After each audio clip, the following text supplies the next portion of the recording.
Welcome to our channel. Today we how to log into First Republic Bank Easy Access step by step clearly. Open your web browser and navigate to the First Republic Bank homepage. Look for the login button, usually located at the top right corner of the page. Click on the login button. Select the type of account you want to access, such as personal banking or business banking. Enter your user ID in the designated field. Click on the Continue button. You will now be prompted to enter your password. Type in your password carefully. Once you have entered your password, click the Login button to access your account. If you have forgotten your user ID or password, click on the relevant link for assistance. Follow the prompts provided to recover your login information. After successful login, you will be directed to your account dashboard. Explore the features and services available to you. If the page does not load, refresh the browser or try again in a private or incognito window.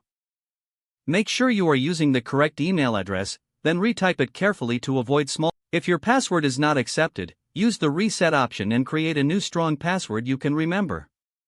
Check your spam folder for verification or security emails, then complete any requested confirmation steps.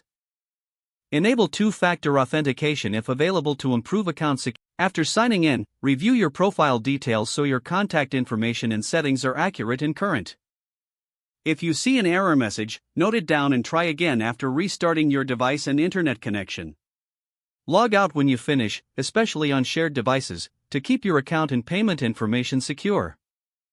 If the page does not load, refresh the browser or try again in a private or incognito window. Make sure you are using the correct email address, then retype it carefully to avoid small typos. If your password is not accepted, use the reset option and create a new strong password you can remember. Check your spam folder for verification or security emails, then complete any requested confirmation steps. Enable two-factor authentication if available to improve account security and reduce unauthorized access risk. After signing in, review your profile details so your contact information and settings are accurate and current. If you see an error message, note it down and try again after restarting your device and internet connection. Don't forget to like this video and subscribe to our channel for more step-by-step tech guides.